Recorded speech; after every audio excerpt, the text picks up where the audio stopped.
Como se deu o anúncio da vinda do Salvador? E o Verbo se fez carne. Como é que foi a vinda do Messias aqui nessa terra? Meus irmãos, a paz do Senhor, estamos iniciando mais um vídeo semanal. E nessa semana iremos dar a lição de número 3. A lição de número 3, que nós estamos no nosso texto, leitura bíblica em classe, em João, capítulo 1, versículo 1 ao 14. Vamos explicar sobre a respeito da concepção do Salvador. Nós estamos continuando então, continuando a nossa revista, que é a obra da salvação. E essa semana, meus amados, nós vamos explicar como é que foi, quem foi o primeiro a anunciar sobre a vida do Messias e como é que foi a história dele aqui nessa terra. Então, meus irmãos, não percam, a lição está imperdível. Quero aproveitar, convidar você que está aqui pela primeira vez no nosso canal a se inscrever, deixe seu like e vamos ver o que essa lição tem para nos ensinar hoje. Vamos falar assim da chegada do Messias. Será que o Messias ele foi conhecido só quando ele chegou aqui nessa terra, só quando ele foi apresentado na terra? Ou ele já tinha sido anunciado antes? Será que ele já era conhecido antes? E também vamos falar também que Deus não abandonou o homem pecador.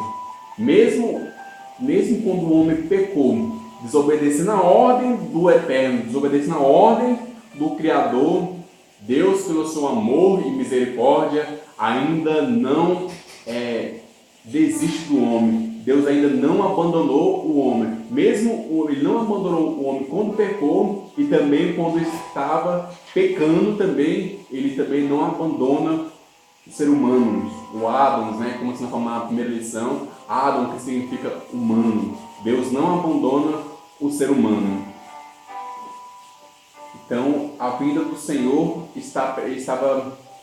estava previsto. Deus, quando o homem pecou, isso não foi pego de surpresa para Deus. Deus já sabia de tudo isso.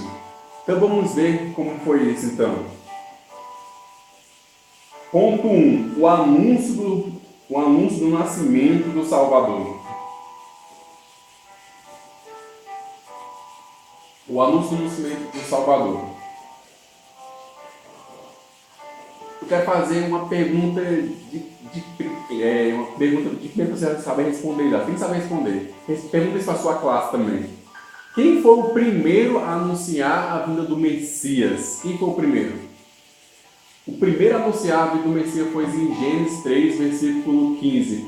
Foi o próprio Deus. O próprio Deus, ele foi o primeiro a anunciar a vinda de Jesus Cristo, a vinda do Messias. Alguém queria destruir o inimigo que fez o ser humano pecar, alguém que pisaria na cabeça dele, que destruiria ele. Porque nós com nossas próprias forças, não tem como nós vencer os anjos. E o Satanás, o demônio também, o diabo, eles são anjos caídos. Então nós não tem como vencer ele com as nossas próprias forças. Mas através do sangue de Jesus Cristo, através de Deus que está conosco, nós vencemos ele. Louvado seja o nome do Senhor. Então o primeiro a profetizar foi Deus, né? Lá em Gênesis 3, versículo 15. Depois ele foi profetizado foi falado por Moisés. Foi falado nos salmos, chamados os salmos messiânicos. Nosso autor deixou 26 salmos messiânicos. E também foi profetizado pelos profetas. E principalmente pelo profeta Isaías, que é considerado o profeta messiânico. Lá na profecia dele, ele fala do servo sofredor, em Isaías capítulo 53. Ele vem anunciando também ali a vinda do Messias. Então, ali quando... Esse que foi o ponto número 1, né? Foi 26 salmos. E só quero deixar uma coisa clara para os irmãos aqui também. que naquela época, no Antigo Testamento, pelos hebreus, quando foi falado que iria vir o Messias, que iria vir alguém para estar assim, restaurando eles a Deus, para salvar eles, para ajudá-los, para que vinha Deus aqui nessa terra, eles estavam, de certa forma, olhando com um olhar carnal e não acreditavam. Para eles era algo assim, que eles não acreditavam. Isso não seria como o nosso tempo atual também. Nós estamos falando da vinda do Messias, estamos falando da vinda de Jesus Cristo e também as pessoas não acreditam, né? Então foi daquela mesma forma naquela época também, né? Louvado seja o nome do Senhor. Ponto de número 2. Isso foi no Antigo Testamento, né? Agora o ponto número 2. Fala assim, anunciado pelos anjos. Aqui eu quero deixar 3 questões que eu achei interessantes aqui nesse tópico aqui. Anunciado pelos anjos.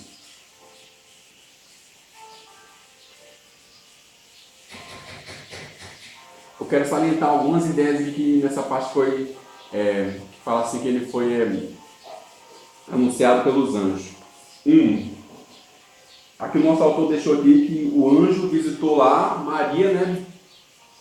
Que ela tem um filho, esse filho seria Jesus Cristo, que ele seria Deus nessa terra. Então, primeiro, que Gabriel, o anjo estava anunciando, ele já sabia quem era Jesus Cristo, já sabia quem era o Salvador. 2. Aí depois o nosso autor deixou também essa outra passagem aqui, em Lucas, capítulo 2, versículo 9, que fala que tinha uns pastores ali na vigília da noite, trabalhando, e diz que foram alguns anjos, ele viram alguns anjos ali, e a Bíblia conta que os anjos cantaram hinos ali, que sejam paz, que estão na terra. Então ali a Bíblia não conta quem era aqueles anjos, ele não relata quem era aqueles anjos ali, com certeza ele era algum anjo ali na hierarquia dos céus, né? E eles também já sabiam também que era o nosso Salvador também. E terceiro que eu quero deixar para os irmãos, que então ele era conhecido nos céus, querido. Isso nos mostra que o Senhor, que o Salvador, ele já era conhecido nos céus. Que existe na esfera atemporal, na esfera do eterno, ou seja, acima do tempo, acima do nosso tempo aqui, lá na eternidade, os anjos já sabiam que ele era o Salvador. Os anjos já sabiam que ele viria para salvar a humanidade. Então, o Messias, ele não era ainda conhecido aqui nessa terra. Ele ainda não era, de certa forma, ele não apareceu, ele não tinha se realmente mostrado como ele é aqui na forma humana, aqui na terra, né? De certa forma, para que todos vissem de forma clara. E ele não era conhecido aqui na terra, ele era oculto aqui na terra, mas lá no céu, o Messias já era conhecido. O Messias já era conhecido na eternidade pelos anjos, por todos ali. Então era motivo de muita alegria ter o Messias conosco, o Deus conosco, o Emmanuel, estaria conosco na terra aqui, né? Então isso foi um motivo de muita alegria, por isso que foi celebrado pelos anjos e foi anunciado desde o Antigo Testamento. Louvado seja o nome do Senhor por tudo isso. Ponto de número 3. Desfrutado pela humanidade. Desfrutado pela humanidade. Ali eu quero, como nós estávamos falando ali dos sábios, né? Aqui eu tive uma lição muito importante sobre tudo isso, que os sábios, aqueles que foram buscar Deus naquela época, representavam toda a humanidade. Ali, mostrando assim a carência que o ser humano tinha pelo Senhor, a carência que o ser humano tinha por Deus. Ali ali está representando todo o povo, ali estava mostrando o ser humano em si, que tinha a carência de buscar a Deus. Tanto que eles foram atrás ali de Deus já, né? Outra coisa que eu quero deixar também aqui é que o ser humano, ele tem a carência de Deus. Ele precisa de algo para preencher esse vazio. Ele precisa de algo. Então ele vai procurar, ele procura Deus, né? E como foi anunciado que Deus estaria na terra, que Deus estaria conosco, eles foram buscar. Mas o que mais importante sobre isso é que o ser humano só foi procurar Deus, mas o primeiro passo foi de Deus. Foi Deus que veio primeiro para o ser humano. Isso é lindo, querido. Isso que tem um pensamento de Armínio, que eu sou apaixonado por esse pensamento, que ele fala bem assim, que o plano da salvação sempre primeiro vem através do ser humano. Sempre é Deus, sempre é Jesus Cristo que vai falar bem assim, como ele fala em Apocalipse, eis que estou à porta e bato. Primeiro sempre vai ser Ele que vai estar na sua porta batendo para te salvar. Primeiro, Ele deu o primeiro passo para estar conosco. Aí sim os pastores foram lá buscar Ele. Então não basta Deus estar aqui no nosso meio. Não basta Deus estar aqui com o ser humano se o ser humano não está com Ele. Aqui também eu vejo o livre-arbítrio do homem. Que Deus ele vem, Ele quer te salvar. Mas também é necessário você querer ser salvo. É necessário você querer estar com Ele.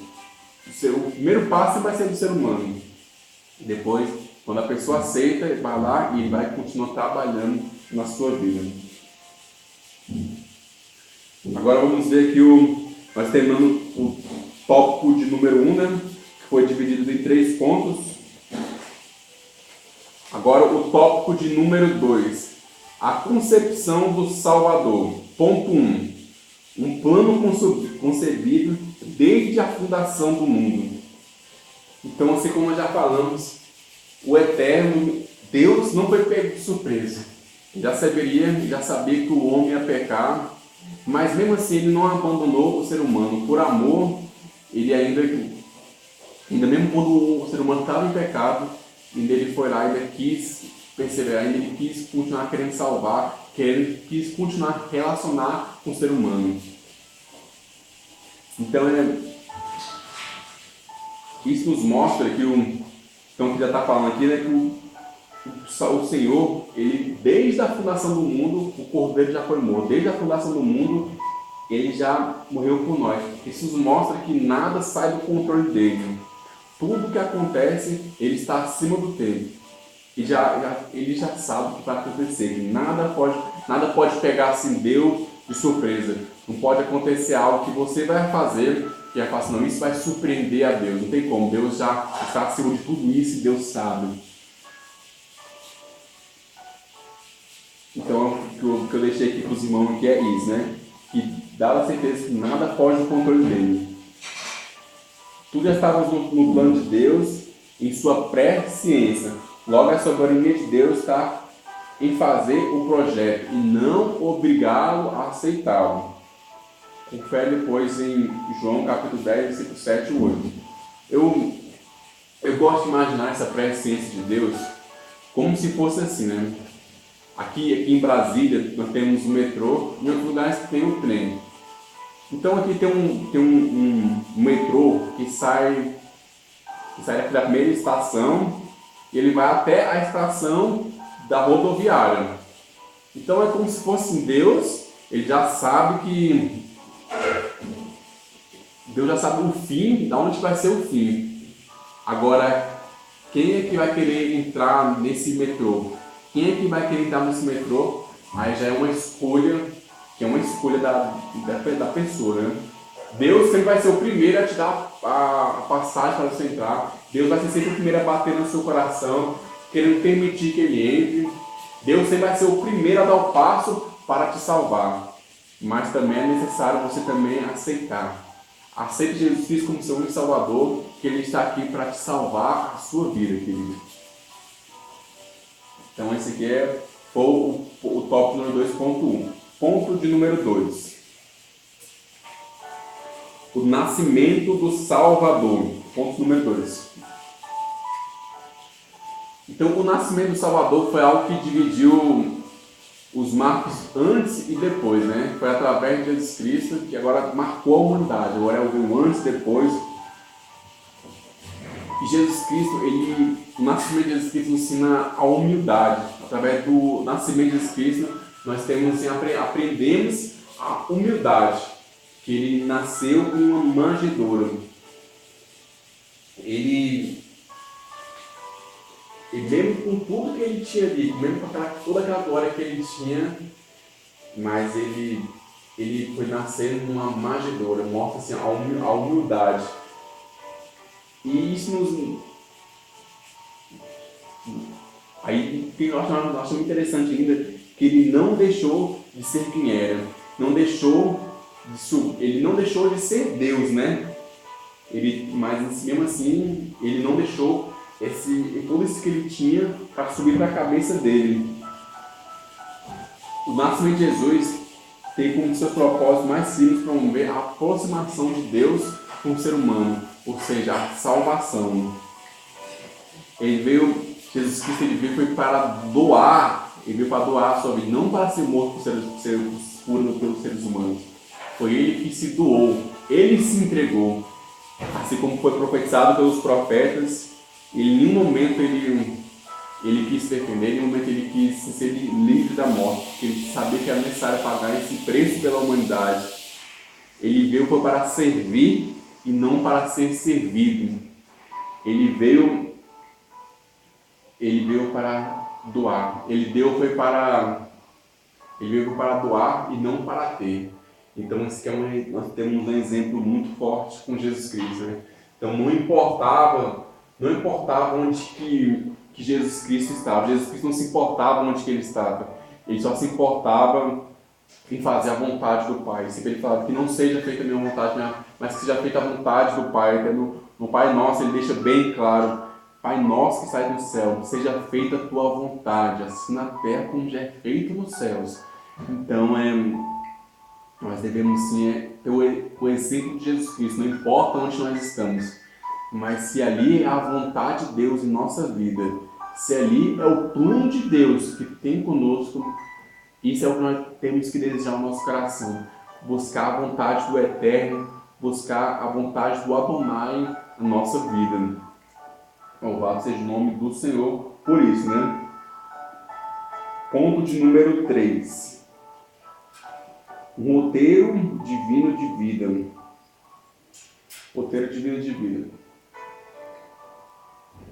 Então, Jesus Cristo, como é que foi a vida de Jesus Cristo? Ele nasceu de uma virgem, e isso já nos mostra um milagre, que ali Maria, quando o anjo chegou em Maria, aí ela falou assim: mas como é que eu vou ter um filho se eu não conhecia um varão ainda? Ela falou, aí o anjo disse assim: não, isso vai ser uma obra de Deus na sua vida, você foi achado graças, Deus achou graça em você. Então Maria foi uma mulher agraciada, poderia ser qualquer mulher daquela época, mas Deus quis escolher Maria, né? Mulher agraciada, Deus escolheu Maria para usar ela, né?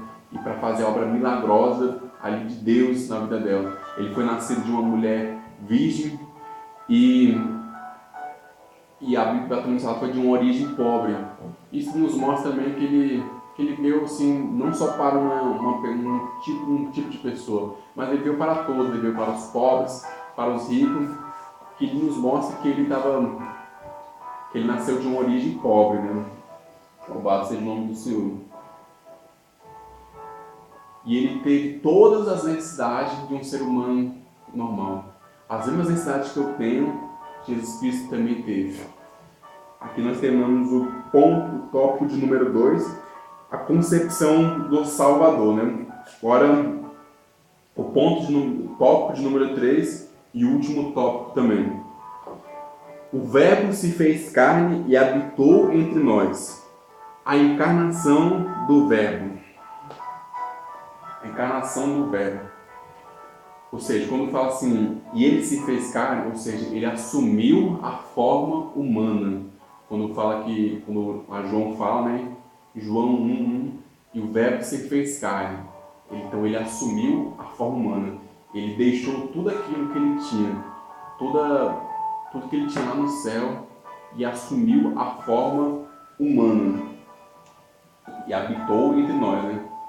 Quando fala a forma humana, aí ele está falando da forma que ele fez, a forma de Adams, né, que significa ser humano. Então ele assumiu a forma humana. Ele assumiu a pecaminosidade também, porque o ser humano já tem a forma pecaminosa, né? Então ele assumiu foi a forma de Adão, a forma que ele fez lá na Terra, lá no Jardim do Éden.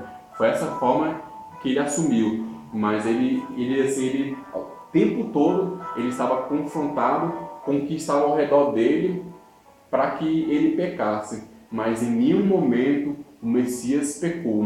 Em nenhum momento ele quis colocar os seus prazeres em primeiro lugar, mas ele colocou sim a vontade do Pai. Ele fala que seja feita a vontade do Pai. Então ele teve as consequências do pecado, mas não pecou. E outras, então, deixar bem claro que se você tem dúvidas sobre isso, para mostrar a forma humana de Jesus Cristo, a Bíblia está bem clara em vários aspectos. A Bíblia fala que Jesus teve sede, que Jesus teve fome, a Bíblia fala que Jesus sentiu saudade. Então eu deixei alguns versículos aqui, ó, João 11, versículo 35, fala que ele teve saudade. João 11, 36, fala que ele sente dor. Em Mateus 27, versículo 50, fala que ele sentiu tristeza de morte. E ainda em Mateus 26, versículo 38, quando ele se sente cansado. Então todas essas afirmações mostram o Filho de Deus no corpo humano. Jesus Cristo teve as mesmas necessidades que eu e você. Ele também foi, ele teve sua adolescência, ele foi criança. Então ele teve, assim, de certa forma, ele foi 100% humano, assim, da mesma forma que qualquer um ser humano, né? Ele assumiu um corpo humano. E até mostrou também que a oração é algo importante para a vida espiritual, né? Lá em Marcos, capítulo 3, versículo 21. Mostrou que a oração é importante. Então, Jesus Cristo ele realmente deixou todos os exemplos aqui que nós devemos seguir aqui nessa terra. Ponto de número 2. Aqui que foi algo assim, que me comoveu bastante essa lição, que é a humilhação do servo. Humilhação do servo. O que é humilhação? Um dos conceitos de humilhação que eu procurei aqui é a pessoa deixar de agir em sua totalidade. Ele não vai deixar de ser. Como assim? Por exemplo, nós vemos muitas pessoas que ela tem direito de algo. Isso acontece talvez até nas igrejas, né? Por exemplo, está tendo uma fila ali para ter alimentação. Aí a pessoa ali, talvez porque é um pastor, porque é um pastor da elite, ele vai lá e fala assim, não vou precisar de pegar essa fila, eu já vou lá na frente. Então, se humilhar é isso aí, você deixar de ter algo que você já tem direito. Deixar de ter algo que tem direito, não, eu sou igualzinho a qualquer um de vocês. Eu vou também pegar a fila, né? Isso então que é se humilhar, é deixar de ter algo por direito. Jesus Cristo ele deixou de estar lá na eternidade, deixou de estar lá nos céus. Então a primeira humilhação de Jesus Cristo, a humilhação de Jesus Cristo não começou quando ele foi crucificado. A humilhação de Jesus Cristo foi quando ele deixou a eternidade e veio assumir um corpo humano. Isso foi a primeira humilhação de Jesus Cristo, né? Deixou de agir como Deus, então essa está sendo humilhado. Então ele não perdeu sua glória, mas deixou algumas prerrogativas, né? Ele está lá no céu. Então a humilhação do Filho de Deus não começa no Calvário, mas sim ao deixar sua glória, como já falamos. Então ele foi açoitado, cuspido, humilhado por ser humano que ele mesmo criou. Ele foi lá e mesmo ele cria de uma forma perfeita, e esse mesmo ser humano vai lá, peca contra ele, abandona ele, e ele mesmo assim continua assim, não, mas não, eu não vou te abandonar, eu quero ter um relacionamento com vocês. Depois ele fala assim, não, eu vou se entregar para a vida desses seres humanos. E esse ser humano que ele criou, esse mesmo ser humano vai lá e cospe nele e maltrata ele, né? Então ali foi o exemplo que Jesus Cristo ele deixou de estar na glória, deixou de estar na eternidade para estar aqui entre nós, estar entre seres humanos que ele mesmo havia criado.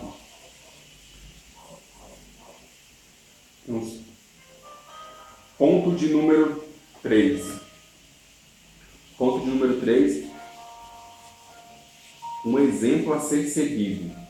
Esse é o ponto número 3 e último. Um exemplo a ser seguido. Então, para ele não importava, para Jesus Cristo, não importava onde que ele estaria. Para Jesus Cristo importava sim fazer a vontade de Deus. Para ele importava fazer a vontade do Pai. Ele nasceu na manjedoura. Ele foi humilhado pelos seres humanos, mas ali que o Pai queria que ele estivesse. Então, assim, ele não veio aqui para ter, ele veio aqui foi para se servir. Ele veio aqui foi para se doar. Ele veio aqui foi para entregar a sua vida pelo ser humano. Ele não veio aqui para querer um reconhecimento, para ser glorificado. Não. Ele veio aqui, senão eu vim aqui para fazer a vontade do Pai, para fazer a vontade de Deus. Em todo momento ele fala assim, para fazer a vontade do Pai. E ele deixa no Pai Nosso também, que já começa, Pai Nosso que está no céu, seja feita tua vontade. Então é isso que nosso objetivo no cristianismo, é seguir o exemplo de Jesus Cristo, que é fazer a vontade do Pai, fazer a vontade do Eterno. Querido, que você também venha estar se buscando fazer a vontade de Deus. Nós vemos uma época que muitos querem viver o estrelismo, querem viver algo assim, mais para si, buscar as bênçãos do Eterno. Mas nós temos que buscar o exemplo, assim como Jesus foi, fazer a vontade do Pai, fazer a vontade de Deus, fazer a vontade do Eterno. E esse foi o maior exemplo de Jesus Cristo, né? Que foi quem está fazendo a vontade do Eterno. Então, mesmo ele sofrendo calúnia de difamações, ele ainda seguiu, ainda continuou fazendo a vontade de Deus. Mesmo nós sofrendo essas mesmas coisas também, que nós iremos continuar com o olho em Jesus Cristo, continuar ainda perseverando em Jesus Cristo.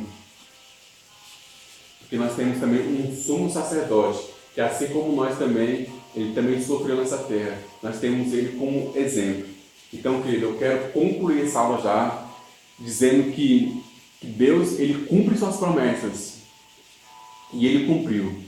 Então, que nós também possamos também ter ele como exemplo, querido. Que Deus te abençoe. Até a próxima lição.